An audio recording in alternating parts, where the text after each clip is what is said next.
cambia nada, porque este feriado siempre, como es uno de los más nuevos, a veces lo cambian. El 15, el 6, que es el de Güemes, de la vuelta de obligado, es feriado. O sea que antes del parcial van a tener mucho tiempo para prepararlo y como siempre pongo, la clase anterior es de consulta. El parcial va a ser un trabajo final en donde vamos a aplicar todo lo que aprendamos en el cuatrimestre.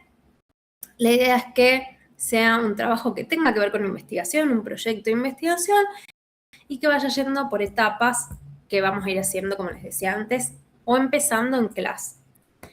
La idea de esto es que cada una de esas etapas tenga una devolución de parte mía, que podamos poner en común entre todos, así estas diferentes etapas en estas diferentes etapas los puedo acompañar para hacerlo. Así que tal como pasó en la primera materia en que me vieron, si ustedes trabajan clase a clase, si pueden llegar con estas etapas bien, sobre todo tener algunas consultas para poder ir corrigiendo en el camino, la defensa solamente es defender el trabajo y probar que ustedes fueron parte de ese trabajo y que lo hicieron, que no se lo pidieron, yo siempre digo, un primo, la inteligencia artificial, o que lo hizo solamente el compañero. Y si se sacan más de 8 en el parcial, pueden y más la asistencia, obviamente, pueden promocionar la materia. Si no, si se sacan más de 6 en el parcial o en su recuperatorio, la regularizan. Y si el que no pudo venir o pasó algo, deja la cursada, igual quiere rendirla, la puede rendir libre esta materia si lo que yo pido es este trabajo, igualmente que lo hagan, tanto para regular, para libre. La diferencia de rendirlo en este final, que ustedes lo defienden, y llegar a la mesa, que la mesa se le hace preguntas. Si es regular, algunas preguntas como para darle teoría al trabajo. Si es libre, se presenta ya. Individual, ya no está la posibilidad de defenderlo con el compañero o compañera, y obviamente se le va a hacer más preguntas para que dé un raconto de que entendió toda la materia, ¿sí? Pero siempre va a haber un trabajo, ¿no? Que es con lo que ustedes tienen que presentar y defender con teoría. Me adelanto, ustedes dicen qué trabajo, falta un montón, pero para explicarles más o menos cómo vamos a ir haciendo en todo el cuatrimestre.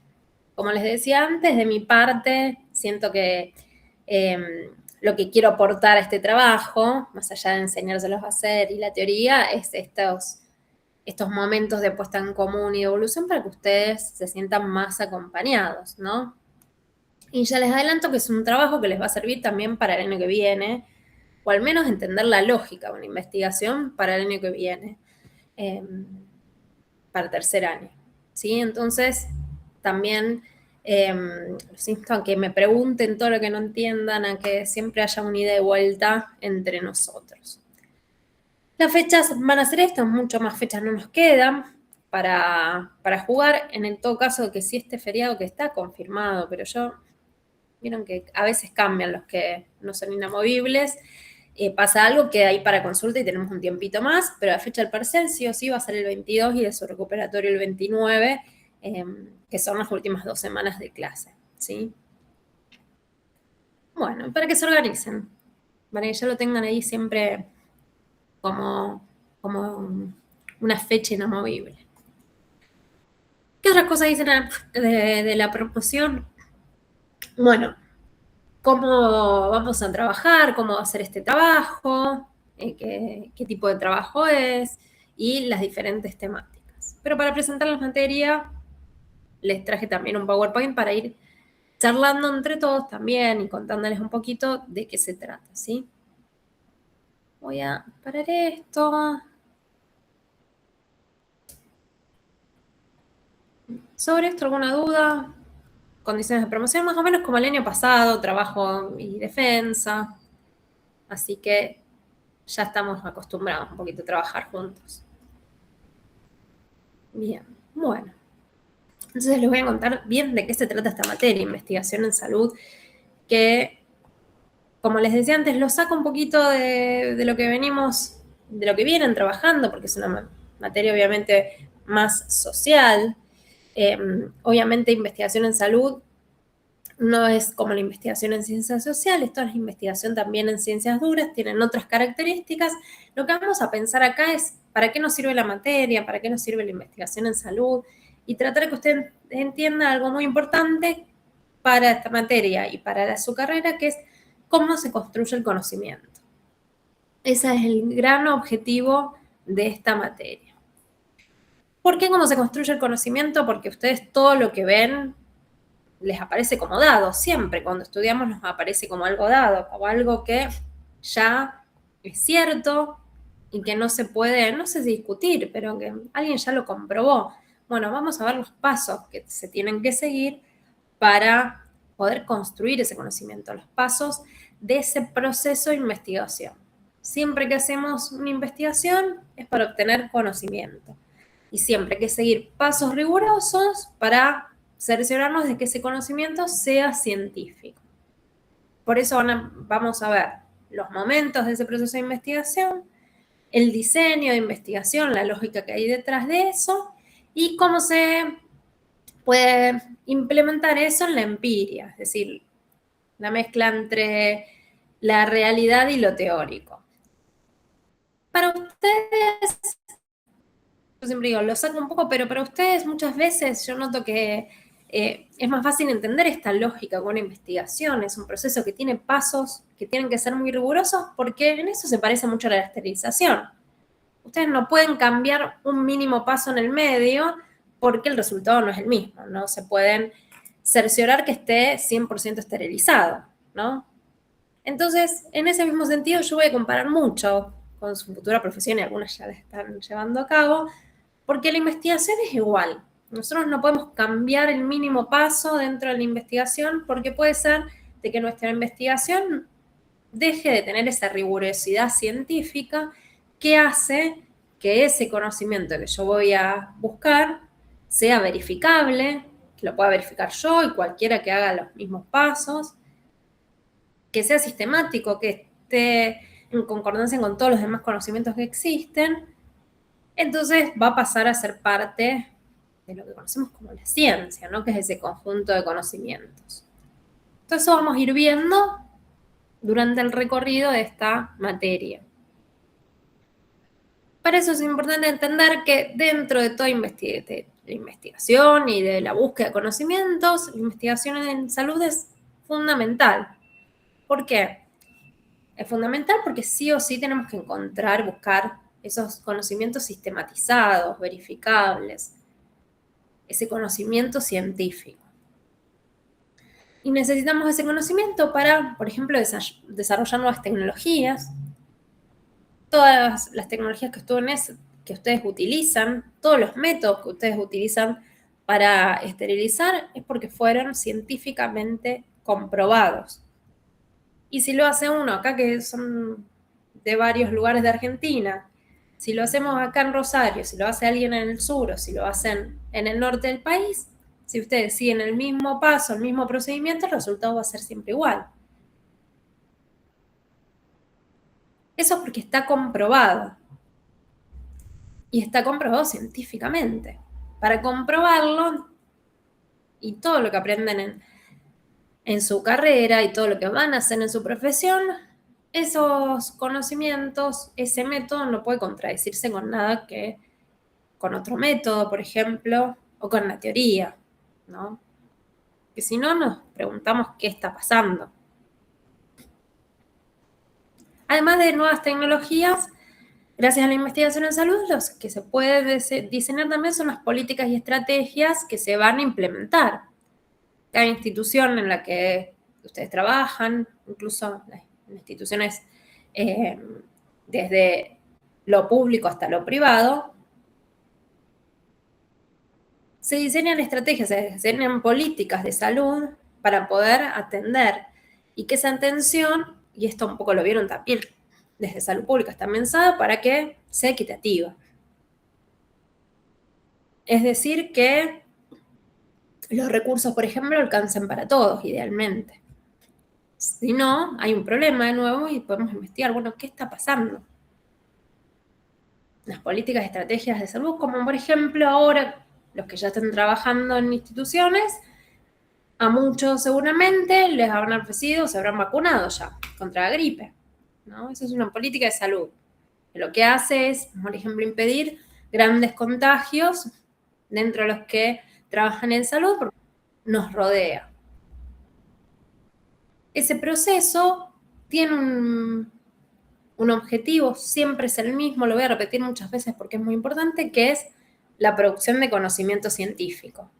Yo investigo para obtener conocimiento. Cuando termine una investigación, el resultado de toda investigación va a ser un nuevo conocimiento científico. Siempre. Obviamente que ese conocimiento me va a ayudar, por ejemplo, a hacer políticas de salud o a diseñar nuevos métodos, por ejemplo, de esterilización o tecnologías, pero el diseño de esas tecnologías no es el objetivo, sino el conocimiento que yo obtuve.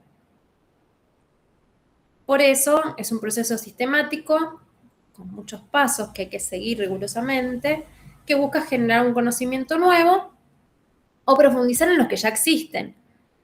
Muchas veces ya tenemos respuestas, pero queremos saber más.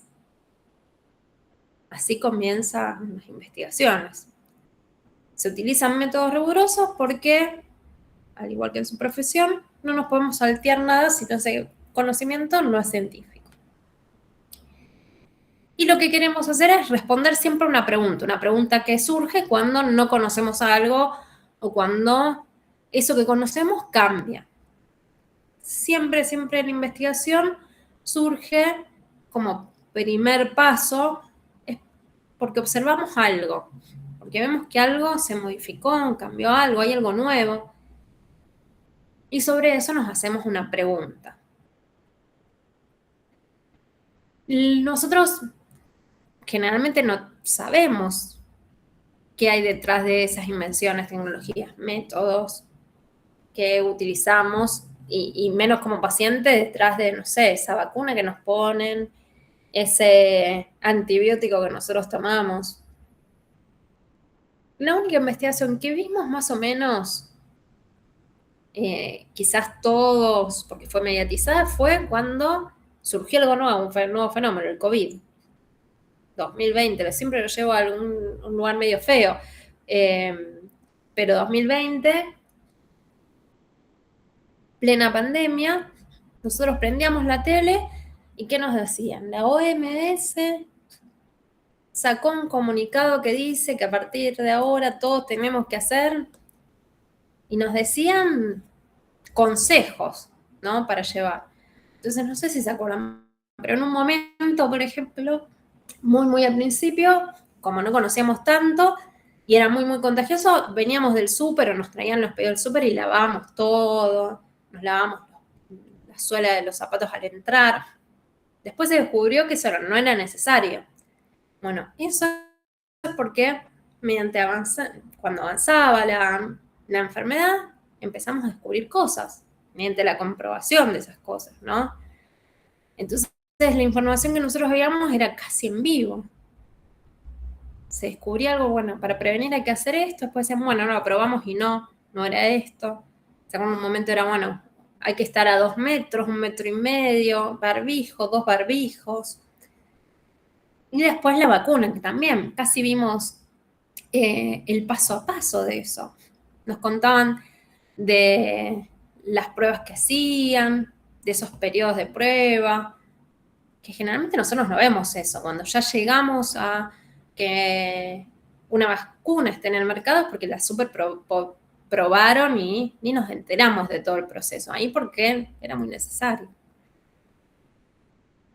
Bueno, eso son frutos, tanto la vacuna, todo lo que se supo, de una investigación. Pasó algo nuevo, una enfermedad que era desconocida, que podíamos entender alguna de los síntomas y compararlas con otras, pero tenían que los investigadores saber exactamente de qué se trataba.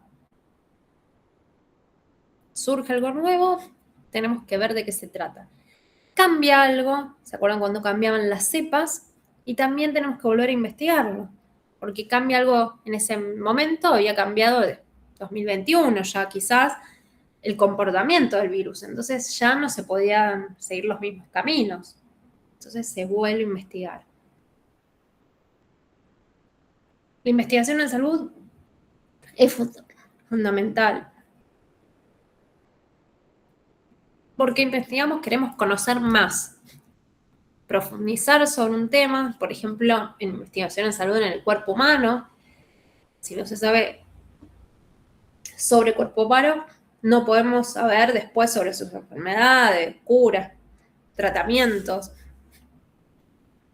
Esa investigación para conocer más sobre un tema se llama investigación básica, que es la investigación que se hace para profundizar sobre temáticas, saber más sobre el mundo. Ahora, cuando nosotros investigamos para obtener conocimiento, para resolver algún problema, por ejemplo, una enfermedad, la vacuna, es investigación aplicada. Nosotros vemos que hay algo que está fallando, surge una nueva enfermedad, bueno, surge un problema y quiero solucionarlo, necesitamos conocimiento. Son las dos clasificaciones más importantes de la investigación. Pero en las dos estamos tratando de obtener un nuevo conocimiento científico. Vamos a profundizar en todos estos temas. Esto es una introducción, vamos a seguir hablando sobre todo, clasificando investigación y sobre estos dos tipos de investigación que son tan importantes. Y de nuevo, ¿por qué es importante entonces saber más sobre el cuerpo humano, sobre las enfermedades, sobre los virus, aunque no son problema? Y por qué es importante también cuando surge dar respuesta a eso, de respuesta temprana, anticipada siempre se trata, ¿no? Como les decía antes, para el diseño de políticas, intervenciones de salud, servicios de salud, es fundamental.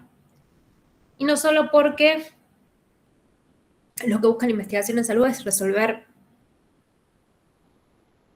problemas graves o grandes o mundiales o una pandemia, sino que, por ejemplo, en un instituto, en un hospital, puede haber una investigación sobre algo que pasa, una problemática que está sucediendo en ese momento y que necesitan buscar conocimiento para que esa institución mejore su atención, por ejemplo.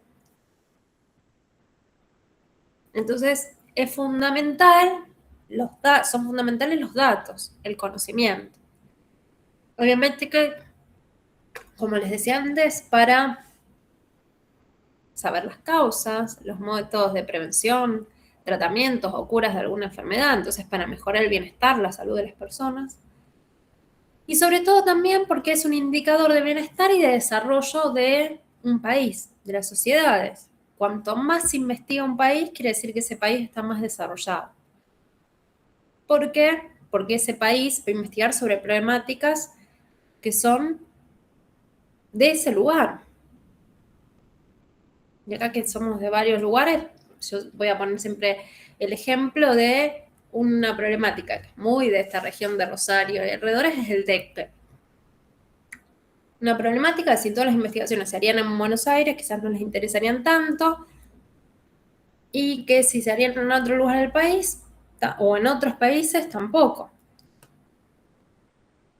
En cambio, si los países están desarrollados, invierten en investigar las problemáticas de cada una de sus regiones, de cada de sus habitantes, con las características que cada uno tiene, eso muestra que hay desarrollo. Y además se pueden solucionar los problemas de ese lugar. Argentina, que es un lugar muy extenso con diferentes paisajes, diferentes problemáticas, necesita sus propios institutos de investigación, investigadores que respondan a eso. Porque no siempre cuando hablamos de investigación en salud hablamos de generalidades. Y les digo un ejemplo, ejemplos como más cercanos, ¿no? Vieron cuando, capaz más para las mujeres, empiezan a decir, bueno, estas cremas del famoso skincare, y ahora vino toda una moda del skincare coreano. Y yo me pregunto, ¿qué tiene que ver la genética que tenemos nosotros con los coreanos como para que lo pongan de súper ejemplo? Tienen que hacer investigaciones de cómo funciona acá. Bueno, desde eso que es estético, que es casi secundario, pero que nos muestra cómo muchas veces nosotros, cuando escuchamos los resultados de la investigación, no escuchamos los resultados de lo que está pasando acá, sino de lo que se hizo en otro lugar. Es por eso que es un indicador también de bienestar, ¿no? Cuanto más investigamos sobre las problemáticas de nuestro país, mejor va a estar ese país.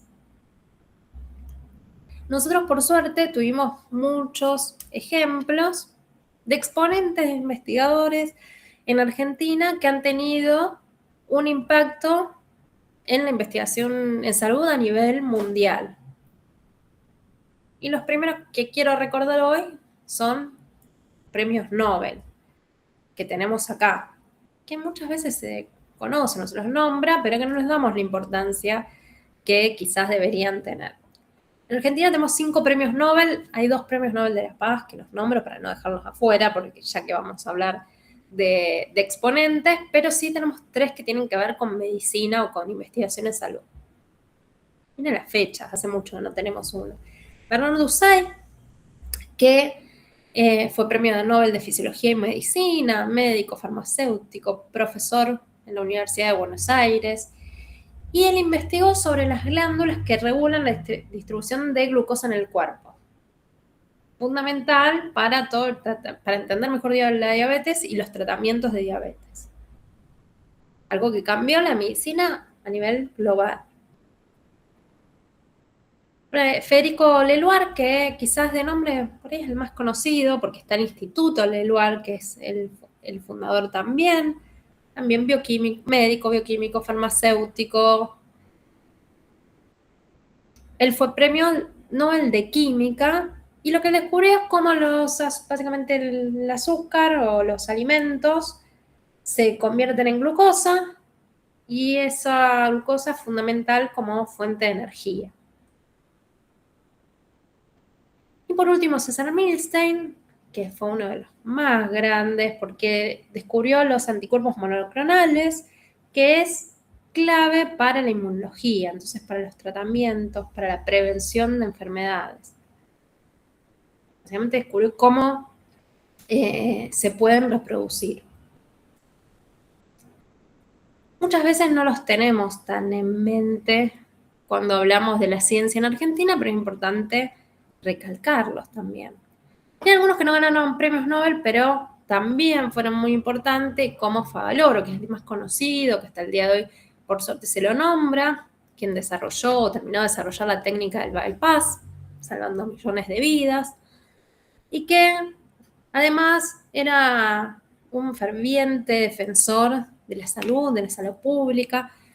Crea la Fundación Favaloro y todos creo que conocemos su trágico desenlace, que él deja una carta, se quita la vida, deja una carta diciendo que mucho eso era por las deudas que tenía y que no sabía cómo salir, y que nos habla un poco de esto, de una persona que había desarrollado una técnica tan importante, algo que salvó millones de vidas, como nadie había salido a saldar esas deudas y cómo dejaron que la Fundación de Favaloro tenga también ese estado tan crítico para que lo lleve a esa decisión. Otros pioneros, Ángel Roffo, que es el creador del Instituto de Oncología, que también se llama como él, Ángel Roffo, en Buenos Aires, es el primer centro y uno de los más importantes en estudiar sobre tratamiento, sobre el cáncer, básicamente. Ramón Carrillo, que es el primer ministro de Salud, el padre de la salud pública en Argentina, quizás lo vieron en salud pública, porque es el primero en pensar, impulsar una medicina preventiva y una intención integral de la salud que sea colectiva, ¿no? Esta idea de la salud pública, de que no se puede pensar a la salud como una persona enferma que hay que curar, sino como algo más integral. Y después Cecilia Grayson, que fue la primera mujer en recibirse de médica en Argentina, que además también se destacó por la lucha de las políticas de salud de mujeres y salud pública, y fundó la primera escuela de enfermería en América Latina. Grandes exponentes que hemos tenido durante la historia. Yo traje acá un video corto de César Milstein cuando gana el premio CONEX, que es un premio que se da cada 10 años, es un premio muy importante, y él habla sobre algo en el 93. Vamos a ver que es bastante actual lo que dice, aunque hayan pasado más de 30 años. Me dicen si se escucha bien.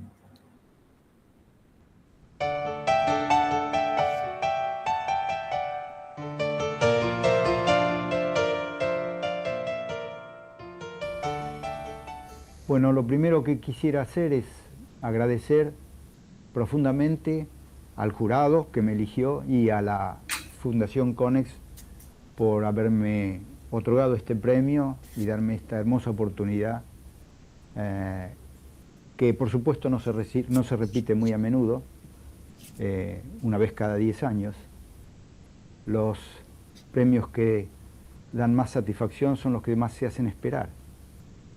Y yo casi diría en términos científicos que el tiempo que tarda en otorgarse un premio es directamente proporcional a la satisfacción que produce. El premio en cierta medida, se refiere a la importancia que tiene la investigación básica en progresos en medicina y en biotecnología. Los anticuerpos monoclonales son un ejemplo magnífico de la importancia de la investigación básica, y no son los primeros. Toda la biotecnología ha tenido su origen en la investigación básica. Una vez le preguntaron a Usai si él creía que un país como la Argentina se podía dar el lujo de tener investigación básica. Y Usai contestó: señor, la Argentina es un país demasiado pobre para darse el lujo de no tener investigación básica. Con lo cual quería recalcar la importancia que tiene la investigación básica en el desarrollo intelectual y eventualmente, directamente, en el desarrollo tecnológico. Y la ciencia y la investigación básica es como una pieza de cristal hermosa, hecha por un gran artista, pero de cristal. En cualquier momento, por un mal movimiento, a veces queriendo hacerlo y a veces sin darse cuenta, esa pieza de cristal se rompe y se pierden años y años de trabajo y de preparación. Años de preparación del taller de cristalería y años en esperar ese individuo con ese toque único para hacer esa pieza única. Hago votos para que en el futuro, en la Argentina, esa pieza se conserve y que no se produzca la rotura trágica que se ha producido en el pasado más de una vez. De todas maneras, muchísimas gracias a todos y otra vez mil disculpas. Parece bastante actual porque habla de temas bastante actuales como la ciencia, la inversión en ciencia, cómo hace votos para que esa inversión siga estando, que ese taller de cristalería, esa pieza no se rompa. Y son debates, discusiones que vivimos teniendo sobre la ciencia, si hay que invertir en ciencia, si no, para qué sirve, en qué tipo de ciencia hay que invertir. Decía, si Argentina no es un país pobre para invertir en ciencia básica, esa para conocer más sobre lo que pasa, sobre, por ejemplo, el cuerpo humano, en comparación con la ciencia aplicada, está para resolver problemas, ¿no? Obtengo conocimiento porque hay una enfermedad, el dengue, tengo que saber qué pasa y cómo prevenirlo. En cambio, lo que dice es que si un país es pobre, cuanto más invierta en investigación, no solo en aplicada, sino en básica, vas a ver más de sus problemáticas, vas a ver más sobre... vas a ver, y podríamos poner el punto también en vas a ver más, ¿no? Y es necesario. Y les pregunto a ustedes si conocen hoy en día, más allá de estos grandes exponentes, ¿quiénes se dedican a investigar acá en Argentina?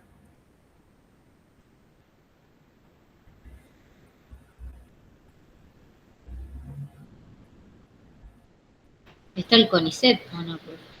El CONICET es uno de los más importantes, sí.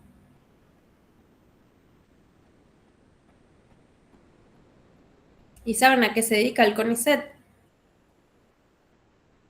Más allá de investigar, ¿saben por qué uno piensa en investigación y piensa en el CONICET?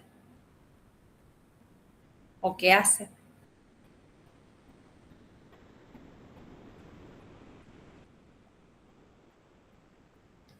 El CONICET nos viene primero porque es uno de los más importantes.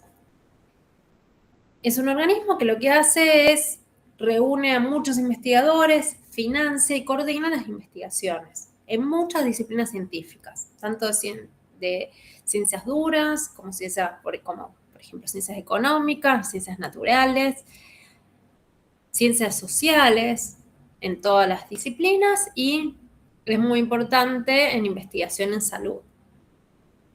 Porque, como decía, si lo ponemos en palabras de Milstein, sería como ese taller de cristalería, ¿no? El que ayuda a que se hagan todas las investigaciones. Generalmente el CONICET lo que trabaja es con investigadores que van a ser planta del CONICET por el tiempo en el que duran esos proyectos que tienen, ¿no? Generalmente un proyecto de investigación dura muchísimos años.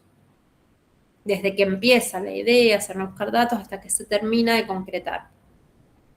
Muchos de esos científicos participan en varios.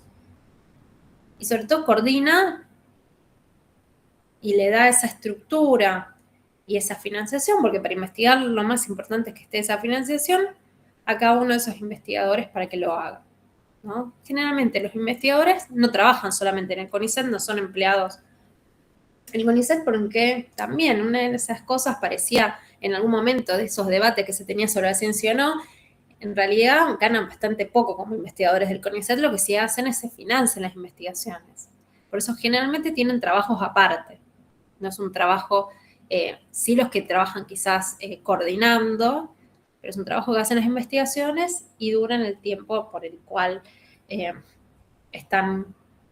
CONICET le coordina y le financia esa investigación. Y es transversal también a todo el país. ¿En dónde más se investiga? En todas las universidades. En todas las universidades públicas, que yendo desde lo público, tienen su organismo de investigación. Se fomenta mucho la investigación para que haya investigaciones en todas las disciplinas. Y en un quizás nivel más chiquito, más concentrado en las investigaciones, todas las licenciaturas y después obviamente doctorados, magistraturas, tienen como fin, como final, una investigación, que es la tesis. Generalmente una escala mucho menor, pero aún así una investigación. Después, yo les sigo diciendo Ministerio de Salud, Ministerio de Ciencia, Tecnología e Innovación, aunque están devenidos a secretarías, deberían tener el mismo papel. Espero que en algún momento le vuelvan a dar como su título de ministerio, porque el Ministerio de Salud es uno de los organismos, ahora secretaría más importantes que tiene el país, porque el que tiene que coordinar todas estas investigaciones que tienen que ver con investigación en salud y también pedirlas, ¿no? Cuando hay una problemática, decir, bueno, tenemos que investigar sobre esto. Dentro de esos ministerios, por ejemplo, el Instituto Nacional de Cancerología o de Enfermedades Respiratorias, que son muy grandes, muy importantes, o el Instituto del ILUAR, que tiene conexión con el CONICET porque recibe financiamiento, pero además recibe financiamiento del Instituto de Ciencia de la Secretaría o ex Ministerio de Ciencia, Tecnología e Innovación. Y uno de los más grandes de Argentina es la Dirección de Docencia e Investigación del Garrahan. Por eso es tan conocido y por eso cuando hay algún niño con una enfermedad rara o que necesita una técnica diferente o pasa algo grave, lo derivan al Garrahan. No es solamente un hospital que atiende a niños que no pueden atenderse por obra social, sino que siempre estuvieron a la vanguardia de las investigaciones en salud pública infantil.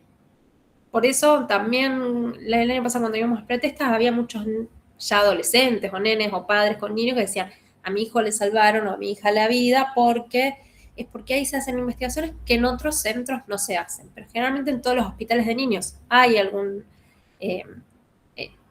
hay gente dedicada a la investigación, pero se centra ahí uno de los mayores, no solo de Argentina, sino de América Latina. Y después hay muchas fundaciones o instituciones privadas que investigan, como la que nombré antes, la Fundación Favaloro, que sigue vigente, o el CEMIC, que es el Centro de Investigación de Educación Médica e Investigaciones Clínicas.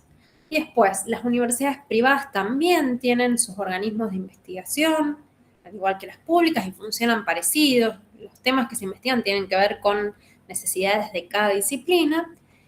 Los laboratorios y los sanatorios privados también se dedican a investigar en salud, a diferencia quizás de las instituciones públicas, y sí, hay un objetivo que además de mejorar la salud o mejorar las políticas de salud o implementar nuevas estrategias, nuevas tecnologías, hay también un objetivo que tiene que ver con lucrar con eso. Por eso la gran diferencia cuando lo hace desde instituciones públicas, en donde se busca más un bien general. Y sobre el CONICET, el año pasado sacaron una página que son más de 100 logros del CONICET, que a mí me gusta traerla, porque lo que vemos acá es cómo tienen que ver con características de Argentina, por eso es tan importante. Como la vacuna contra el COVID de Argentina, esa fue la más conocida, también los barbijos en su momento, que lo que da es soberanía al país ante una epidemia, como fue una pandemia, como fue lo de COVID. Sobre agroecología y suelos hay un montón porque, claro, nosotros somos un país agroexportador, otros países no necesitan. Entonces, hay muchas investigaciones sobre cómo producir y que eso sea sustentable para el suelo y que no sea solamente para sacar, digamos, todo el suelo y que quede después sin poder usarse nuevamente por muchos años, como pasa muchas veces, o que eso pueda hacer daño al ecosistema.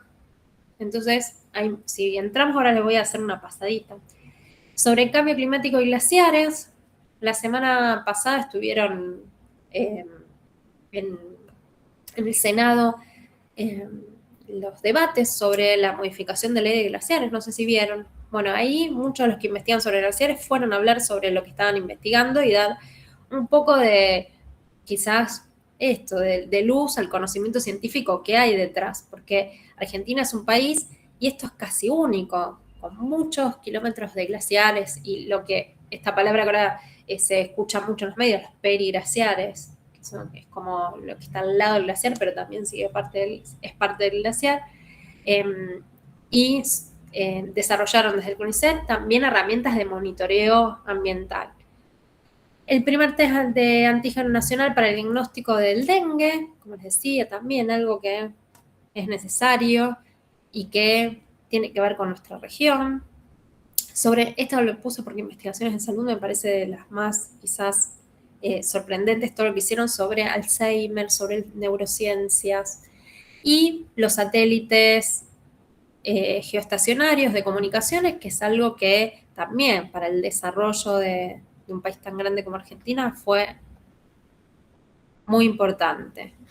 En la página yo les dejo todo con lo que les muestro con los links por si les interesa un poco más. Les deja todos los logros, que yo les puse algunos solamente. Seguramente quizás leyendo por ahí hay alguno que se me haya pasado porque lo van sumando. Y que a ustedes les interese también por su futura profesión, pero son un montón, 140. Y tenemos en todas las disciplinas. ¿Qué es lo que atraviesa todos estos logros? Que tienen sentido con nuestra realidad, con nuestro, como veíamos recién, nuestro suelo, nuestras quizás problemáticas como el dengue. Así que está bueno por ahí enterarse un poquito también de cómo estamos, de qué se trata la investigación en este país, qué estamos investigando, ese desarrollo que tanto les contaba. Sí. Profe, ahora el CONICET tiene no sé cómo se llama, como un programa como de stream donde muestran en vivo las investigaciones que van haciendo. Sí. Yo el otro día lo vi en un programa también de stream que es Olga y está muy lindo porque te enterás de cosas que la verdad que no las verías comúnmente. Sí, y más allá de investigación en salud, que es de qué se trata esta materia, hay cosas que nos vamos enterando, si nos interesamos un poquito, creo que ahora hay herramientas para que ellos comuniquen, como este canal de stream, que llaman la atención y que generalmente ellos están muy abiertos a contar todo y comunicar todo para todo público, no solamente para el científico que lo está viendo, que ya sabe mucho y que lo va a entender. Y eso es lo fundamental, que vayan a programas de streaming también que no tengan que ver con ciencia, que comuniquen la ciencia. Y sobre eso, y el primer puntapié que todos vimos, es que uno de los descubrimientos como más recientes del CONICET tiene que ver con lo que vimos todos en vivo el año pasado, y todos nos emocionamos bastante con esta estrellita de mar y todos los bichitos de mar de esta expedición, que fue muy importante y que marcó un hito, porque fue la expedición tanto de Ocean Smith, que son los dueños como de los barcos, esos que lo hacen en todo el mundo, pero además un hito en un programa que se dedicaba a ciencia, como fue ese streaming, tenga tantas visualizaciones. Tenía visualizaciones como tienen los streaming en sus picos, ¿no? Y eso fue muy importante porque nos reunió todos por un ratito para ver algo diferente. Les traje ahí un videito para que recordemos y nos tranquilizamos. Yo digo, a mí de lo que más me gustó es que vimos este fondo del mar y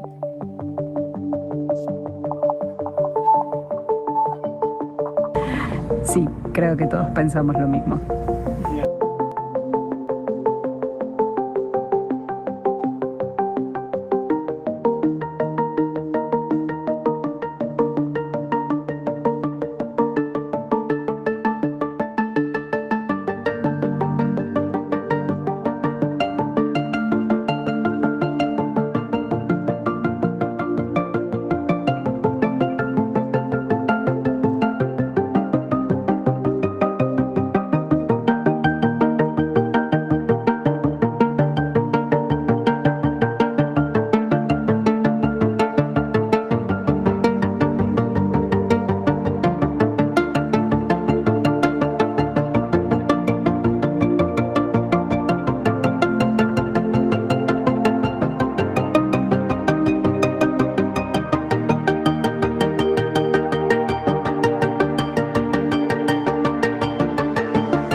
lo dejé entero porque vi que teníamos público para ver el video. Y me gusta porque algo de lo que generó esta expedición es que a muchos niños les interese y se los acercó mucho a algo que no podríamos ver sin la ciencia.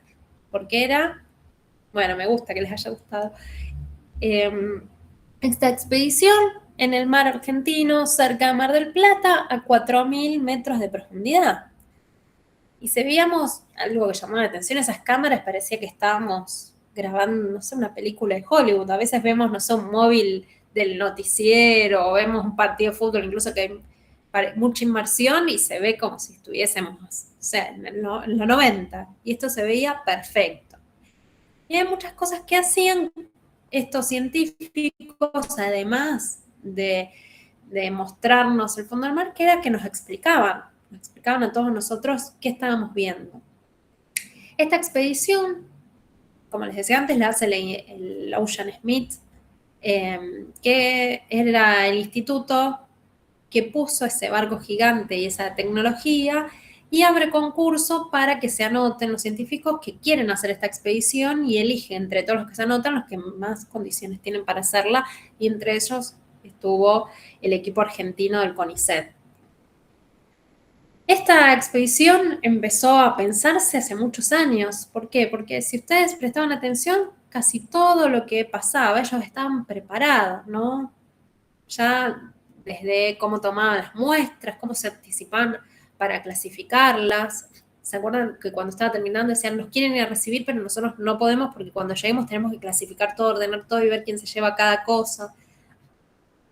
Las investigaciones en general se preparan con mucha anticipación porque una vez que llegaban a ese momento, imagínense que tenían que saber qué hacer cuando se encuentren algo nuevo, una especie nueva, prepararse para recolectar todas las muestras que tenían que recolectar y además siguen por mucho tiempo porque todo lo que recolectaron en esa expedición lo siguen analizando y hay muchas investigaciones, por eso recolectaban varias muestras de cada especie. Otras cosas que van a utilizar son todas las horas de grabación que tienen para ver el ecosistema. Y otro de los hilos de esta investigación también era la cantidad, no sé si veían que eso era bastante indignante, de plásticos y basura que había en el fondo del mar a 4.000 metros de profundidad, que parece mentira. Todo eso, mientras hacían streaming y nos explicaban a nosotros que no entendemos tanto y nos acercaban un poco a la ciencia. Y por suerte, desde niños hasta adultos, nos quedamos un rato viendo algo diferente, ya algo que nos enseñaban. Sí, ustedes no sé si lo vieron, pero a mí algo que me llamaba mucho la atención es que por ahí aparecía una especie nueva. No sé si se acuerdan que había muchos especialistas, todos en oceanografía, o sea, en los animales y digamos, la fauna y la flora del océano, o sea, profundidad del mar, pero cada uno tenía su especialidad también dentro de eso. Y muchas veces aparecía una nueva especie, como un nuevo bichito, y hacían alguna pregunta y se escuchaba algo que no se escucha casi nunca. Que la respuesta muchas veces era, no sé. ¿Qué creen que estos científicos que sabían mucho del océano a veces decían, no sé?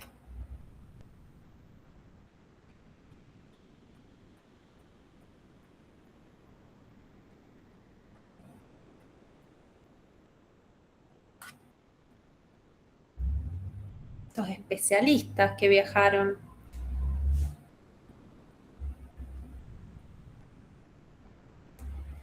Yo digo que no se escucha mucho porque generalmente estamos escuchando opinólogos de todo tema, todo el tiempo. Vieron que prendemos un streaming o a veces prendemos la televisión y se debate sobre todo.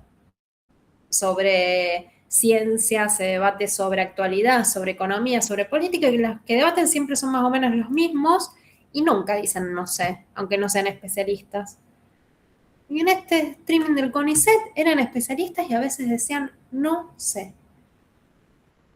Para mí fue refrescante y nos enseña algo. Primero que cada uno tenía su especialidad. Es posible que no sepan tanto de ese, por ejemplo, no sé, esa criatura que aparecía y estaba en otro lado del barco. Entonces decían, no, yo no soy el especialista en esto, no voy a contar algo. Aunque sabían seguramente de esa especie, pero no eran especialistas. Pero además, porque la investigación siempre tiene que traer aparejado un no sé. Si nosotros creemos que sabemos todo, no necesitaríamos investigar. Por eso es tan importante muchas veces ese no sé.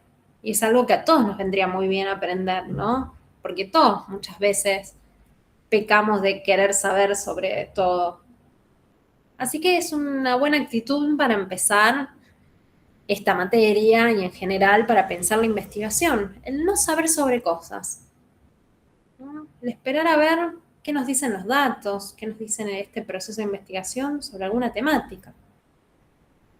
Yo les dejé un video que resumen la investigación, es un video cortito, por si les interesa, pero además, algo que pasó en esta investigación es que hubo muchos memes. Y eso también fue algo raro. porque generalmente la ciencia no tiene tanto alcance. Y en ese momento, no sé, como los memes, que se vendía la estrellita en todos lados, como que se usa mucho qué signo sos según tal, bueno, era acá qué animalito sos según tu signo, y podías revisar eso. La gente había logrado un nivel de conexión con esto importante, entonces ahí sí podemos ver que la ciencia se acercó. Y eso también es uno de los objetivos de la ciencia que no deberían perderse, que es acercar y generar un puente con la sociedad. Ese puente hace que haya más niños, por ejemplo, que se interesen después por estas temáticas, pero además que lo entendamos, que nos sea más fácil entenderlo. Y se hicieron muchos memes, yo les traje algunos como para recordar que en vez de... que lo que nos muestra también es cómo lo podemos traer a situaciones del día a día. Este es uno, por ejemplo. En cuanto aparezca un coral, cuando aparezca un coral duro, me emociono. Porque la verdad que viene baja la abundancia. Imagínate yo, que estoy esperando a que aparezcan los corales duros para encontrar los isótopos asociados. Vamos, ya va a aparecer. En cuanto aparezca un coral... Otro.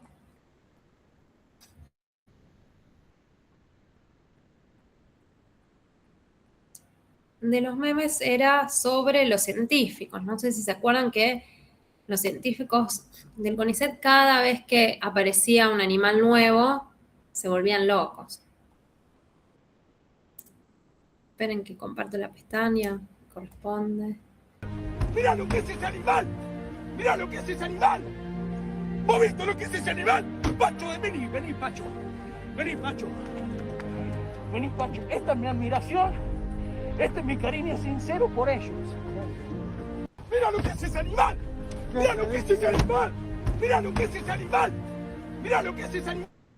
Estos videos, estos memes que se hacían, que todos nos estábamos riendo, generalmente, ¿por dónde lo vemos? Memes de programas de televisión, de cosas que pasaron en el fútbol.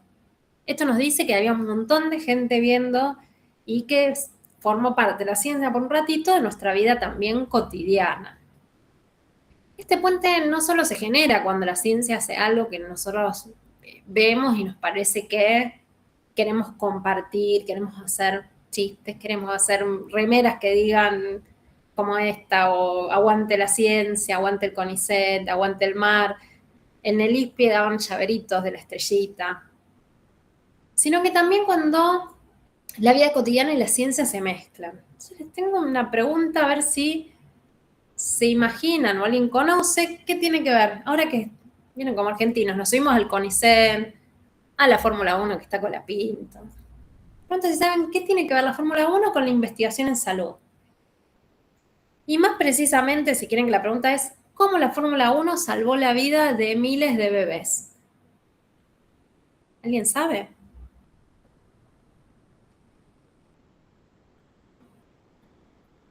Les traigo un video también sobre eso, para que lo vean. Cortitos, les traigo de TikTok, así son cortitos y no...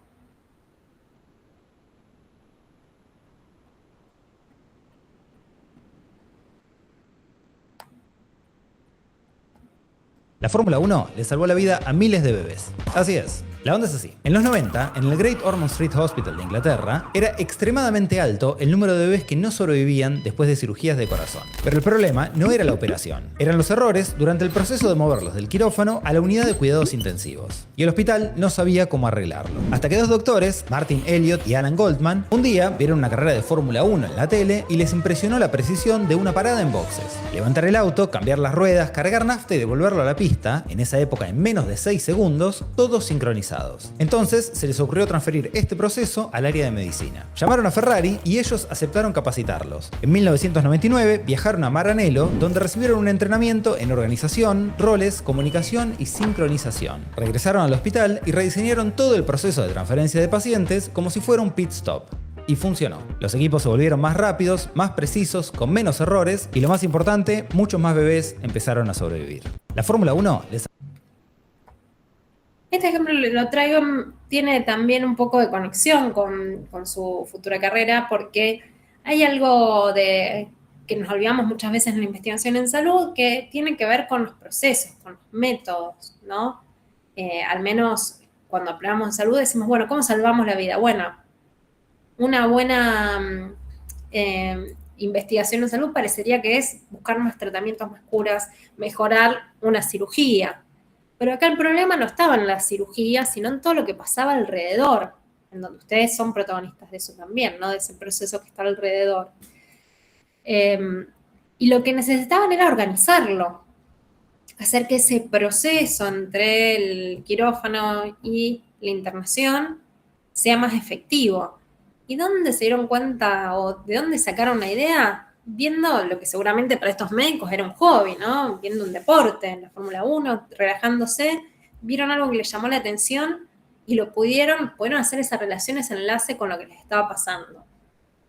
Vieron algo ahí que era esa coordinación, que ahora creo que es menos segundos, 2-3 segundos ya hacen todo. Vieron en esa coordinación algo que les podía servir. Obviamente no todos vamos a tener la posibilidad de, bueno, sí, Ferrari que nos invite a ver cómo y nos enseña, pero parecería algo, o parece, aunque sea algo cierto, algo descabellado, que un equipo de un deporte enseñe algo a un equipo de salud, en este caso el equipo de quirófano. Entonces vemos cómo todas las disciplinas también se van nutriendo entre sí. Nosotros no aprendemos solamente en nuestra carrera, en nuestra profesión, sino que vamos tomando cosas, lo que nos sirve, de otras profesiones. Y este caso me pareció paradigmático para comentarlo. Aparte, yo siempre digo que es un dato, ahora que se puso en medio de moda la Fórmula 1, un dato interesante de saber, y que nos abren un poco la cabeza. Muchos de los problemas pueden pasar con investigaciones de este tipo, ¿no? Algo que pasa en una institución, que después podemos generalizarlo a otras. En este caso, un problema. Y ya que hablamos de cómo la ciencia tiende puentes, vamos a hablar de otro caso que para mí, para Argentina, es fundamental y que nos muestra cómo la ciencia y la investigación en salud no solo crea puentes y que nos hacen entender más o que nos hacen quizás o que vienen de lugares como más de hobby, como el deporte, sino que también nos ayuda a mantener la memoria. Y en esto les pregunto si saben qué aporte hicieron las madres abuelas de Plaza de Mayo, ya que la semana pasada no tuvimos clase por el feriado y ya tenemos también una conexión muy importante con este comienzo de clases. ¿Qué aporte hicieron las madres y abuelas de Plaza de Mayo a la ciencia? ¿Alguno sabe? Vieron esta foto es una foto bastante emblemática, la vemos a las madres de Plaza de Mayo, ahora abuelas de Plaza de Mayo, y vemos que hay una científica que les muestra ahí un tubo de ensayo. ¿Conocen la historia de esta foto?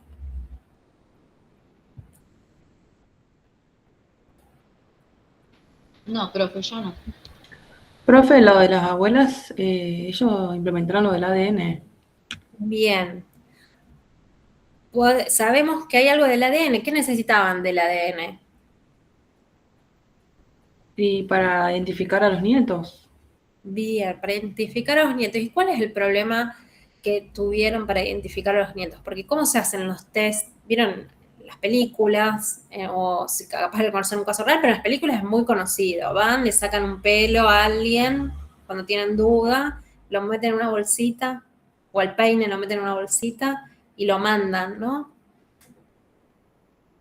Generalmente, ¿quiénes son esos pelos que sacan en las películas? O en las novelas, capaz que pasa un poco más. De los padres.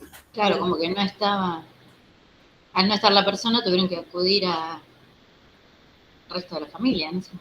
Bien, no estaban los claves, que acá estaban los padres de estos bebés que ellas quieren. Entonces, esta es el gran aporte que hacen, porque ellas van a pedir, bueno, acá nos falta el lazo más importante para descubrir este lazo. el de la maternidad y el de la paternidad. ¿Qué tenemos? El lazo de abuelidad. Entonces, gracias a esa pregunta y a lo que movilizan ellas van a pedir un científico. Necesitamos esto. Es que surge el índice de abuelidad. Les traje algunos videos también para que veamos un poquito de esto.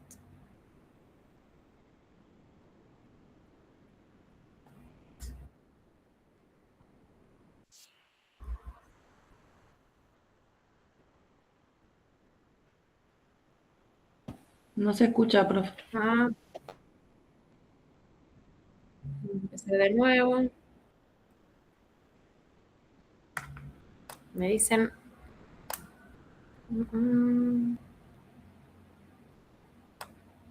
Lo voy a empezar de nuevo a ver si ahí funciona mejor.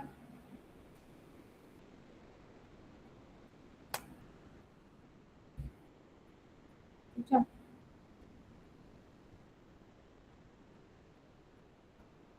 Voy a copiarlo de nuevo y dejar de compartir y volver a compartir.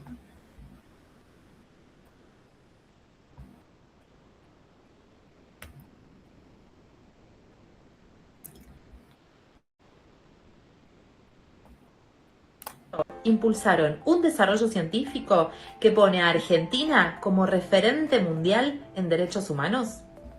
El índice de abuelidad es la fórmula estadística que permite establecer con un 99,999% de eficacia el parentesco entre una abuela y su nieto o nieta. Se llega a esta fórmula analizando, entre otras cosas, algo llamado ADN mitocondrial que solo se transmite por la línea materna. A partir de esto se creó el Banco Nacional de Datos Genéticos, único en el mundo donde se guardan las secuencias de ADN de las abuelas. Lamentablemente va a llegar el momento en el que no nos quede ninguna abuela, pero van a permanecer para siempre en el Banco Nacional de Datos Genéticos. Nuestras abuelas de Plaza de Mayo descubrieron la inmortalidad. ¿Querés saber más sobre esto? Dejamos algunas notas que escribimos en el link del perfil. Es importante esto porque este desarrollo surge de algo casi único, que es por este error que pasó en este país. Y hay pocos casos en donde se puede ver lo mismo, pero se puede extrapolar, porque después de esta dictadura que dejó un montón de desaparecidos y sobre todo de bebés apropiados, que eso sí es bastante, fue característico de esta dictadura, no se repitió de igual manera en otra, pero hubo muchos casos de países que también violaron derechos humanos en donde no existe también este ADN de madre o padre y este índice de igualdad no solo se usa acá, sino que es un gran avance de la ciencia que se ha usado en muchos casos. Yo antes le explicaba o charlamos de cómo funcionaba, pero encontré un videito, ya que estamos en investigación de salud, que me gustó mucho que lo hicieron, que lo explicaban también, que dije, es excelente porque a mí, que me cuesta un poco a veces, que vengo desde las ciencias sociales, me encanta cuando explican la ciencia y se entiende. Y también hago esta aclaración, yo dejé todos los videos con los links, todos los que vimos recién en ese video son divulgadores de ciencia.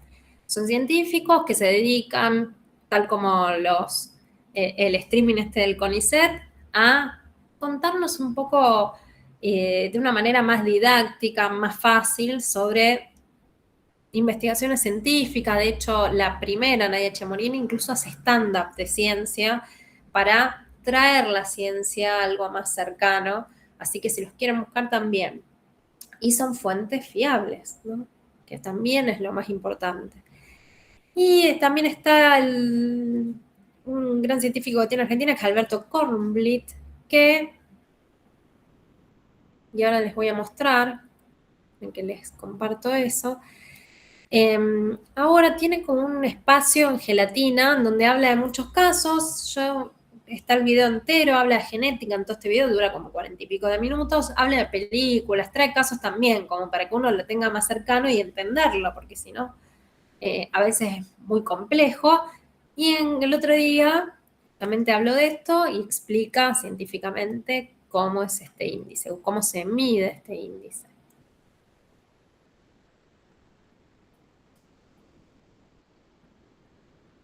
Esto a las abuelas de Plaza de Mayo para poder determinar la filiación de sus nietos, tiene que ver porque en todas nuestras células, además de núcleo, hay mitocondrias. Y las mitocondrias tienen su propio ADN. Entonces yo voy a ir despacito acá para mostrar que si acá hay una abuela, en sus células, en el núcleo hay ADN y en las mitocondrias hay ADN mitocondrial que está pintado de celeste. ¿Lo ven de celeste? Sí. Bien. Si esa abuela generó un óvulo y se fecundó por el espermatozoide del abuelo, cuyo ADN lo pinté de verde arbitrariamente, el cigoto va a tener ADN mitocondrial de celeste y ADN nuclear que va a ser un poco de uno y un poco de otro, y eso dio origen a la madre que hoy en día está desaparecida. Esa madre desaparecida, si generó un óvulo que se fecundó por el espermatozoide del padre desaparecido, va a dar un cigoto que va a tener en su núcleo un poquito de rosado, un poquito de verde, un poquito de rojo, pero el ADN de su mitocondria sigue siendo celeste y su secuencia cambia de un individuo a otro, pero sigue siendo la misma que la de la abuela. Entonces, este cigoto dio origen al nieto apropiado, que en sus células, cuando le hagan no importa ya mucho que tengan el núcleo, que tienen que ver es si el ADN de la mitocondria es igual al de la abuela. Perfecto. ¿Y qué pasa? Como en los crímenes de la dictadura, los padres no están disponibles, salvo ahora por el equipo argentino de antropología forense, cuando en raros casos se identifican los que fueron enterrados en tumbas NN, pero esa generación fue masacrada y muchos de ellos fueron tirados al Río de la Plata y no existen los cuerpos. Entonces, en ausencia de todo eso, hay un lazo directo entre la abuela y el nieto, que determina la filiación con una certeza altísima. No solamente con el ADN de la abuela, puede ser de los tíos maternos del nieto, porque los tíos maternos son hijos de esa abuela y si la abuela no dio su ADN o no está, van a tener las mitocondrias de la abuela, porque las mitocondrias se heredan siempre por la vía femenina.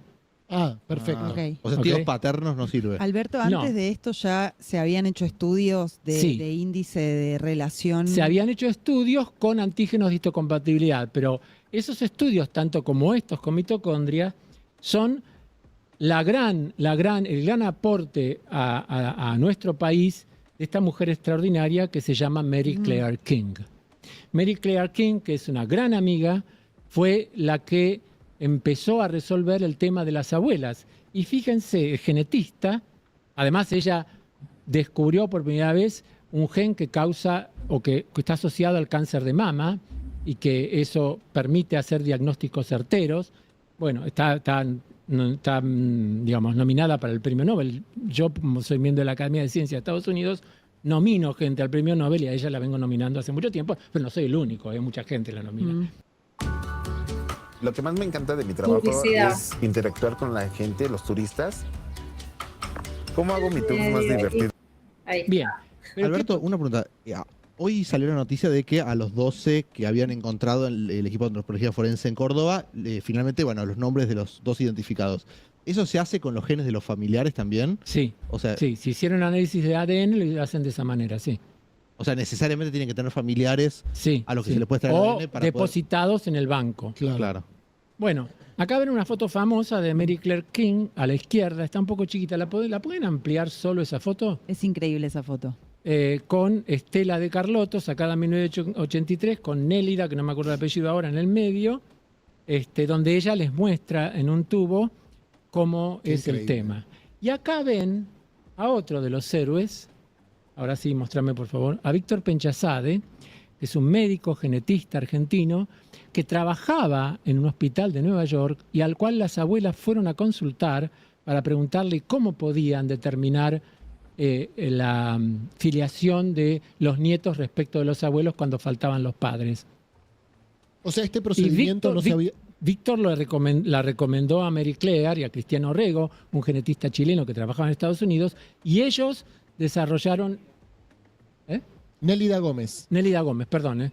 Ellos desarrollaron el índice de abuelidad, que al principio no se hacía con mitocondria, pero fue Mary Claire la primera que hizo con mitocondria y hoy se hace con otros marcadores, no solo mitocondriales, para hacer todo este estudio mucho más certero. ¿Y dónde se hace? Se hace en el Banco Nacional de Datos Genéticos, acá en la Argentina, que es una institución. Este Banco Nacional de Datos Genéticos es lo que nombran en el anterior video como este lugar en donde se conserva la memoria, ¿no? Ella lo decía de una manera medio poética, que son inmortales. Bueno, esos datos van a estar siempre, aun cuando ya no estén las abuelas, para que puedan recuperar su identidad gracias a la ciencia, ¿no? La investigación en salud, que lo que tiene que hacer la ciencia es darnos respuestas. ¿Sí? Siempre estamos buscando nuevas respuestas porque siempre surgen más preguntas. Como les decía antes, el científico tiene esa característica que vamos perdiendo casi todos, que es el no sé sobre algo. Hay algo, voy a preguntarme sobre eso. Todos estos casos que traje como para mostrarles diferentes facetas de la investigación en Argentina y de la investigación en salud, quizás para entusiasmarlos con esta materia. Lo que pretende esta materia es que ustedes puedan pensar cómo se construye, cómo son todos esos pasos hasta obtener conocimiento científico, cuál es la diferencia entre conocimiento científico y otros tipos de conocimiento. Y en este objetivo de la materia, que ustedes puedan entender cuáles son los pasos, que hagan su propio proyecto de investigación. Yo no digo una investigación porque no tenemos tiempo, en 4 meses, el cuatrimestre es muy cortito, pero sí vamos a pensar cuáles serían todos los pasos. Si yo quiero investigar, ¿qué haríamos?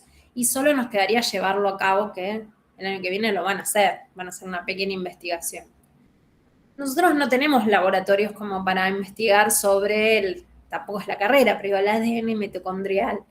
Pero tampoco tenemos laboratorios para investigar sobre, no sé, nuevos activos para esterilizar, porque necesitaríamos un laboratorio propio para hacerlo y mucho financiamiento.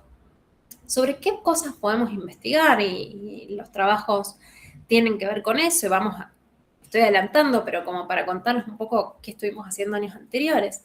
Bueno, generalmente la ciencia investiga también cuando en la realidad se observan nuevos fenómenos, pero también cuando, yo siempre digo, la teoría, y esto les debe pasar mucho ahora cursando, no tiene tanta relación con la práctica. Esto que quizás en alguna materia le pasó, que les están enseñando un método de esterilización, cómo se hace el paso a paso, y ustedes seguramente alguno levantó la mano, donde yo estoy no se hace así. Y ahí vemos que la teoría y el debería ser también se mezcla con qué pasa, qué recursos hay, ¿no? Por ejemplo, en esa institución. ¿Qué recursos económicos, qué recursos materiales, qué recursos humanos hay en esa institución? Seguramente en la teoría ustedes aprenden que tal material se almacena en tal lado, lejos. Bueno, yo lo almaceno donde estoy porque no tengo otro lugar. Bueno, y también surgen investigaciones que tienen que ver con lo que pasa en la realidad, esta famosa investigación aplicada, ¿no? Los problemas que se presentan en la realidad, porque la realidad no siempre va de la mano con la teoría o lo ideal. Y en esa realidad donde hay problemas institucionales o económicos o problemas humanos, problemáticas humanas, todo lo que se estudia muchas veces cambia. Entonces, en algo tan importante como esterilización, que hay que seguir ciertos pasos en donde para asegurar que el proceso se realice, ¿cómo podemos hacer? ¿No? Son preguntas que nos pueden surgir y que a ustedes seguramente les surgen mientras están estudiando. Entonces, la investigación no solamente es crear de la nada un nuevo método de esterilización o probar un nuevo activo, que también lo es, sino poder reflexionar sobre lo que pasa en la realidad, lo que pasa en la ciencia, lo que pasa en las instituciones, poder hacernos preguntas sobre eso también. Y esto es lo que vamos a tratar de hacer como trabajo en esta materia. Para eso, vamos primero a intentar de entender qué es el conocimiento y cómo se obtiene el conocimiento. Y para eso les traigo como un primer trabajito para que hagamos todos, como para introducir esto, ¿no? Si está claro la presentación de la materia y no les quedó ningún comentario o duda, si no me pueden decir.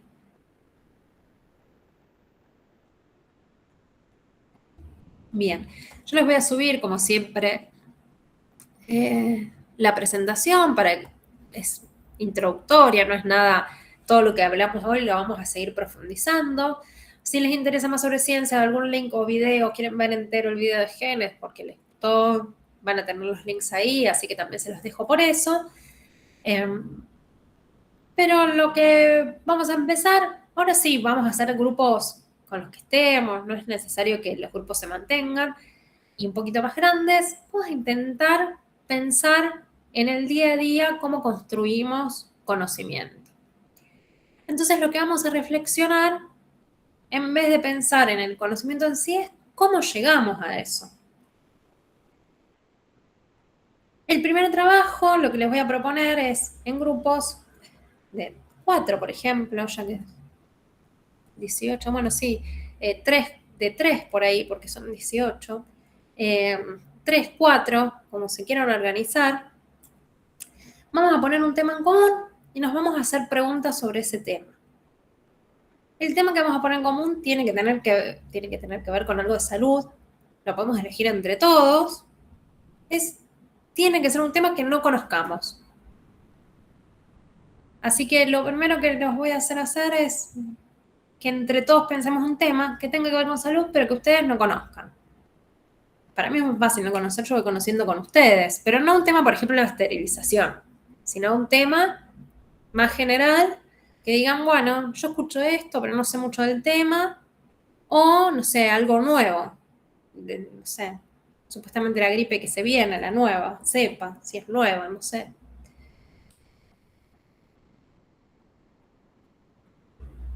Y en eso pueden ser libres. El primer acercamiento es alguno de ustedes vayan tirando 3 temas y después sobre esos 2 o 3 temas elegimos alguno, el que más nos interese o el que menos sepamos.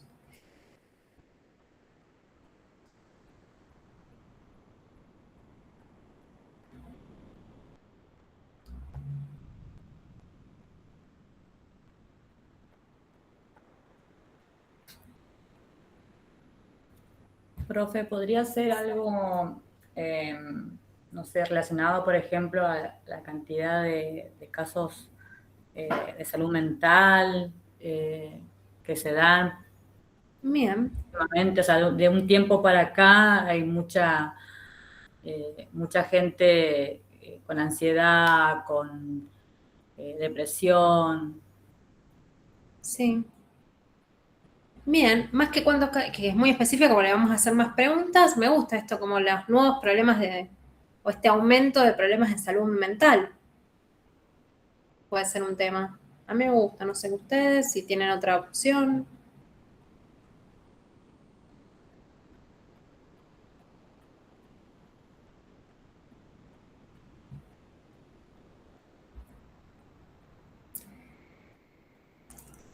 Si les gusta, podemos empezar con esto y a pensarlo en algo más, quizás acotado, así es más fácil el trabajo, que yo lo conozco. Elegir un problema de salud mental y pensar y pensarlo desde ahí.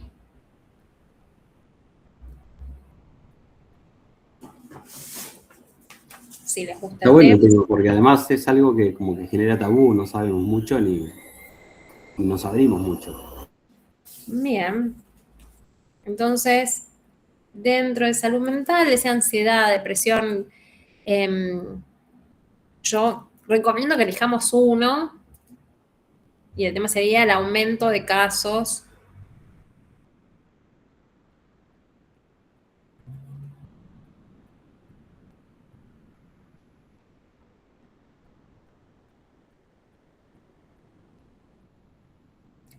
Si no, podemos pensar en salud mental, pero delimitar cuáles, no sé, 3 temáticas, 3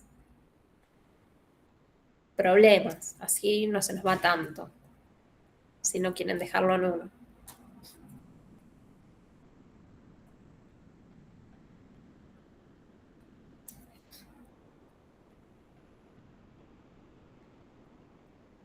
¿Qué les parece?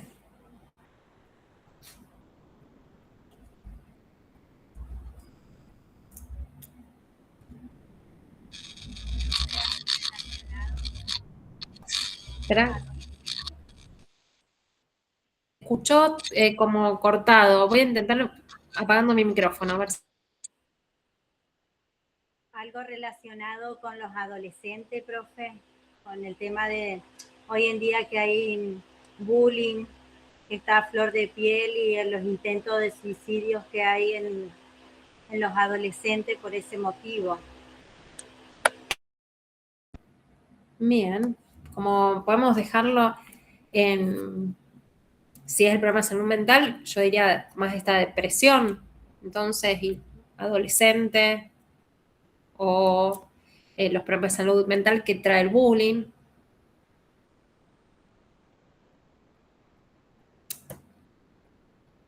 Muchos suicidios también en adultos, profe.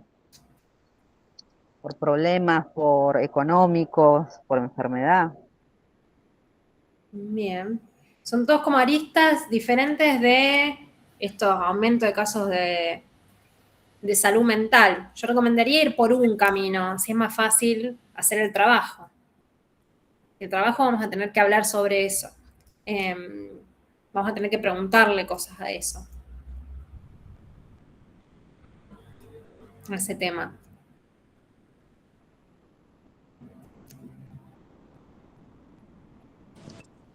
¿Qué quiere decir, profe? ¿Que todos hacemos el mismo trabajo? El mismo trabajo, perdón, Nay. Sí. No, justo eso iba a preguntar, si se podía, por ejemplo, decidir qué grupos pueden, digamos, meterse sobre la salud mental en adolescentes y otros en adultos, porque digamos que es un poco de ambos. Bien, elijamos uno porque todos vamos a trabajar en el mismo tema porque vamos a comparar respuestas. Esta es la idea del trabajo. La idea del trabajo es que empecemos a acercarnos a cómo se construye el conocimiento, va a ser un trabajo que lo que saquemos del tema no es tan importante como cómo llegamos a esas preguntas y a esas respuestas. Entonces, si les parece, elegimos un tipo de enfermedad. Si quieren, podemos hacerlo en general y después cada grupo se preguntarán algo sobre ese tema. Por ejemplo, si influye la edad o no. Claro, porque es un tema bastante amplio, entonces supongo que uno más llamativo, tal vez que no todos estamos, no sé, informados, sería de la depresión en la adolescencia. Bien. Supongo, no sé qué piensan. ¿Les parece? Depresión en la adolescencia que tiene que ver con el bullying, que tiene que ver con estas noticias tremendas de que aumentan los casos de suicidios. Entonces el tema es depresión en la adolescencia, que vamos a tocar. Justo toca una fibra acá, los que están en Santa Fe, que hoy, lo que pasó en Santa Fe, que debe haber salido en las noticias en todo el país, que un chico entró con un arma, aparentemente un chico que recibía bullying, y una tragedia lo que pasó hoy, o sea que es un tema que está súper vigente, pero que no sabemos mucho, ¿verdad? Bueno, ¿por qué digo que todos vamos a hacer el mismo trabajo? Nos vamos a dividir en grupos y lo que vamos a intentar hacer es abordar este trabajo. Así que va a tener 3 etapas, yo se los digo las 3 etapas juntas, pero las vamos a ir haciendo a poco. Una la van a hacer para la semana que viene, tranquilos, cada uno en su casa, a ver, porque buscar información. Pero lo primero que vamos a hacer es hacerle 10 preguntas a la temática, ¿sí? ¿Por qué? Porque cuando no sabemos de algo, ¿qué tenemos que hacer? Tenemos que hacer preguntas. Entonces vamos a elegir 10 preguntas para hacerle. Esas 10 preguntas tienen que abarcar lo mejor posible esas temáticas. Una vez que tengo esas 10 preguntas, cada grupo va a hacer sus 10 preguntas que crea que sean necesarias para abarcar esta temática. Va a haber una segunda parte que es, vamos a contestar, y esto por única vez en la vida se los voy a pedir, no se los voy a pedir nunca más, porque no hay que hacerlo, pero es lo primero que uno hace. Vamos a contestarla desde el sentido común. Es decir, vamos a charlar en grupo, hacemos las preguntas, y en grupo vamos a decir, che, para mí, mucha depresión adolescente por, no sé, las redes sociales. Bueno, para mí también debe ser porque, por la pandemia, ¿no? Entonces empezamos a pensar en estas respuestas a las preguntas que hicimos desde el sentido común. Una vez que tengo las 10 respuestas desde el sentido común, vamos a ir a buscar información y vamos a responderlas con información, ¿no? Por eso les digo las 3 etapas. ¿Por qué les digo las 3 etapas juntas? Porque es necesario sí o sí que no lean nada hasta que hayan completado la segunda etapa. ¿Qué nos interesa de esto, de este trabajo? Que ustedes puedan buscar información en fuentes fidedignas en la última parte y anotar las fuentes, las páginas de donde sacaron la información. Y que el primer acercamiento pensemos esto del sentido común, ¿de dónde sale esa información cuando yo no sé? ¿Qué es lo primero que pienso? La semana que viene vamos a poner en común todas las respuestas, tanto desde el sentido común como desde las fuentes que eligieron. Por eso, primera etapa, yo ahora modifico esto porque, ahí está, para poner y subir la temática que elegimos, nos dividimos en grupos, ya, no sé si ya tienen grupos, de 3, 4, no importa acá los números, porque en realidad es para abordar la temática. Le hacemos 10 preguntas al tema, ordenamos las preguntas desde la más general y la primera que tenemos que hacer hasta lo más específico. Y ahí está la primera pregunta, se las hago a todos, nos ponemos todos de acuerdo. ¿Qué es lo primero que tenemos que preguntarle al tema?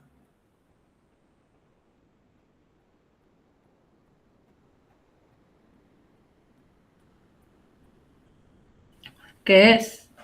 ¿Qué es la depresión? Y precisamente después vamos a adentrarnos en la depresión en la adolescencia, ¿no? Si nosotros no sabemos qué es, después lo demás es mucho más difícil, ¿sí? Entonces, creo que la primera pregunta de todos los grupos va a ser ¿qué es? Es la primera pregunta que nos acerca, es la pregunta más exploratoria del tema, ¿sí? Una vez que hacemos las 10 preguntas, piensen en eso, ordénenlas según la más importante, por ejemplo, ¿qué siempre va a estar al principio? Y de más general y más importante a más específico y menos trascendente o más que tiene que ver con características al final, ¿sí? La semana que viene, ¿qué vamos a hacer? Vamos a poner en común las preguntas que hicieron. Si todos los grupos pensaron que las 10 preguntas que le vamos a hacer al tema son iguales. Y ahí vamos a empezar a notar algunas diferencias seguramente o no. Vamos a debatir sobre eso. Vamos a debatir en cómo llegaron a las conclusiones de las preguntas por sentido común. Es decir, no se tiene que explayar mucho, sino que pensar en grupo y debatir en grupo qué preguntas, cómo van a responder esas preguntas, ¿sí? Y después, también, para buscar información no necesito una monografía sobre depresión de la adolescencia, sino una respuesta rápida con su fuente de información, el link a cada una de las respuestas. Porque, recuerden, de la clase que viene podemos charlar ya que averiguamos, porque siempre es interesante saber más, pero no necesitamos para la materia saber sobre depresión, sino ver y pensar en ese camino que hicimos. Así que para que no se vuelen mucho y puedan repartirse también, no sé, yo contesto esta pregunta, yo contesto esta otra, busco el link, no tiene que ser ni nada largo, ni que sea con lujo de detalles, sino que vamos a ver, bueno, cómo llegamos a esas conclusiones, cómo llegamos a las preguntas primero, cómo llegamos a las conclusiones por sentido común y dónde buscamos información. Son las 3 cosas que vamos a charlar la semana que viene de este trabajo, ¿sí? Sí, Yamila. Profe, buenas tardes. Le hago una consulta. ¿Todos tenemos que hacer sobre ese tema? Todos sobre el mismo tema, todos los grupos sobre el mismo tema. Ah, bueno. Pónganlo todo en un documento que van a entregar uno por grupo solamente. Yo ahora lo subo el trabajo después del mes que viene. No es necesario que lo entreguen mucho antes, porque lo vamos a charlar también. Pero sobre todo entréguenlo porque vamos a revisar las fuentes que pusieron, así están todos los links. Yo pongo acá tema. Profe, buenas tardes. Consulta. Sí. ¿Son 10 preguntas por cada grupo? Sí, 10 preguntas por cada grupo. No importa si se repite de otro grupo, lo vamos a tratar. Claro, porque La idea es poner en común, entonces ver qué preguntas se repitieron, cuáles no, y ahí vamos a ver también que cada uno le va a poner su parte, también cada grupo. Vamos a charlar sobre todo eso. Porque se supone que cuando surge algo nuevo, en este caso vimos algo que pasó en la realidad, es el aumento de casos. No es que la depresión no se sepa nada, porque hay muchos que investigaron. Bueno, cuando surge algo nuevo, lo primero que hacemos es eso, es hacerle preguntas al tema. En nuestro cerebro, lo segundo que hacemos es compararlo con algo que ya sé y responderlo, seguramente. De ahí salen las respuestas del sentido común. Claro, y después vamos a buscar información. Profe, consulta, de vuelta. Sí. Pero esa, digamos, la pregunta que tengamos nosotros en nuestro grupo, lo responde otro grupo. Nosotros tenemos que tener una respuesta. El mismo grupo. Ah, bien. Porque la idea es que pensemos en ese proceso. Eligen las 10 preguntas por grupo, las contestan según el sentido común, ahí sí. Yo les dejo al final de la clase para que se junten y se pongan de acuerdo y contesten, hagan un primer repaso, y después ya las respuestas que tienen que ver con conocimiento que puedan comprobar con algún link, con alguna investigación, con alguna página, ahí sí se las pueden repartir, pueden, como quieran, pueden juntarse y hacerlo juntos, pero por ahí para ganar tiempo pueden repartirse quién responde cada cosa y después leen todas las respuestas, por ejemplo. Yo que necesito en el documento, sobre todo los links, porque el otro lo vamos a ir charlando, y ya les repito, no profundicen tanto en cada respuesta porque la idea es que charlemos sobre el proceso. Así no se vuelven locos o haciendo una gran monografía sobre depresión, porque lo que queremos es ver cómo funciona nuestra mente cuando no sabemos sobre un tema, ¿sí? Vamos a hacer eso entonces para la semana que viene, y la semana que viene vamos a debatir sobre este tema, ¿sí? Sobre la construcción de conocimiento. Yo les subí ya el trabajo, para que es el trabajo práctico número 1, lo puse como actividad para que puedan subir el documento, pero acuérdense, no tiene fecha límite, lo entrega uno solo del grupo, es una actividad exploratoria, ¿sí? Bueno, profe. Bueno. Si quieren, yo ahora me quedo hasta que termine la clase ahí conectada por las dudas, y si quieren pueden ir a juntarse por grupo para ponerse de acuerdo y ganar un poquito de tiempo y aprovechar estos últimos minutos de clase, ¿sí? Y yo me quedo por si tienen alguna duda. Nos volvemos a encontrar entonces el lunes que viene, y ahí ponemos en común preguntas, ponemos en común estos procesos que hicimos, ¿sí? Vamos a debatir sobre eso. Yo les dejo algunas preguntas exploratorias en el trabajo. Por ejemplo, ¿por qué eligieron esas preguntas? ¿Cómo eligieron las fuentes que utilizaron? ¿Cómo saben si son fidedignas? Y vamos a charlar entre la diferencia entre las preguntas de la segunda consigna, que es pensar desde el sentido común, y las de la información con fuentes fidedignas.